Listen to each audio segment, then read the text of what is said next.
Hai guys, sobat teman-teman pemirsa. Jumpa lagi dengan saya Kipelet Asmoro. Saat ini saya Kipelet Asmoro akan menyampaikan kisah mistis pocong di rumah baru. Kisah ini dari narasumber kita, Raja. Jadi Raja ini adalah anak kedua dari pasangan Pak Ilyas dan Ibu Ima. Jadi Pak Ilyas dan Ibu Ima ini keduanya berkarir ya, bekerja sebagai karyawan. Jadi Pak Ilyas bekerja sebagai karyawan, demikian juga dengan Ibu Ima bekerja sebagai karyawan, dan mereka berkarir. Karena mereka bekerja kantoran, otomatis mereka akhirnya pakai jasa pembantu ya, asisten rumah tangga untuk membantu ngurus rumah dan anak-anak mereka. Tapi pembantu yang pulang pergi, ART yang pulang pergi ya, nggak nginep. Nah, sampai satu ketika tahun 2017, Pak Ilyas dan Bu Ima ini udah punya tabungan yang cukup untuk beli rumah sendiri. Sebelumnya mereka ngontrak. Akhirnya jadilah mereka beli rumah sendiri di pinggiran selatan kota Jakarta.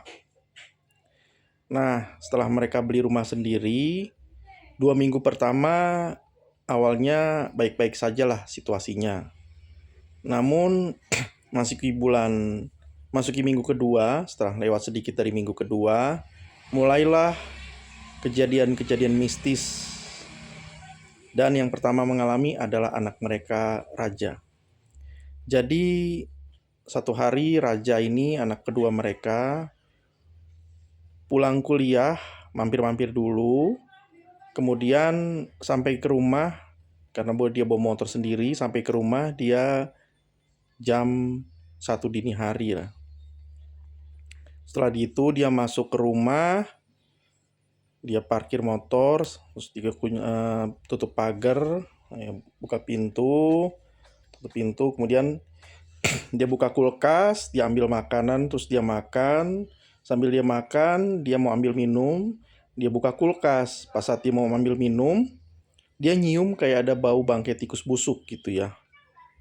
Nah, dia ngendus-ngendus lah sambil lihat-lihat ke kulkasnya, isi dalam kulkas dia ngendus-ngendus. Tapi dari hasil endusannya kayaknya nggak ada bau kulkas itu, bau tikus busuknya tidak dari dalam makanan atau minuman di dalam kulkas, dan nggak ada tanda-tanda mencurigakan dari makanan minuman itu, nggak ada tanda-tanda pembusukan atau yang busuk gitu. Kemudian diambil minum, terus dia nengok ke belakang. Kan pada saat itu dia mendengar suara dari belakangnya, ada suara berat laki-laki gitu. Apa ini? Kaget dia kan. Untuk memastikan dia kan sambil minum gitu, sudah minum, dia ke belakang, nengok ke belakang, muterin badannya, nengok ke belakang, dilihat di situ di belakangnya Raja ini rupanya ada satu sosok pocong. Pocong ini seperti pocong laki-laki ya, tapi mukanya nggak kelihatan karena tertutup tanah semua tanah. Juga badannya ini tanah-tanah gitu. Apa namanya, kan ada dia dibungkus kain pocong. Nah, kain pocongnya juga ada tanah-tanahnya. Kaget dia, ngejar dia, wah gitu kan. Terus dia lempar lah gelasnya itu, pecah der gitu kan. Langsung dia lari ke lantai 2 ke kamarnya, terus tutup pintu, brak gitu. Nah, setelah subuh, azan sholat subuh, barulah mulai Raja memberanikan diri. Dia kan dia tiduran gitu kan, setelah lewat subuh dia mulai bangun, kan pasang alarm gitu.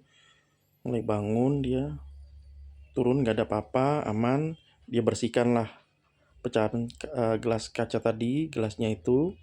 Terus dia ceritakan ke orang tuanya. Awalnya orang tuanya nggak percaya. Namun terjadi lagi kejadian-kejadian berikutnya sebanyak 3 kali. Penampakan-penampakan pocong itu.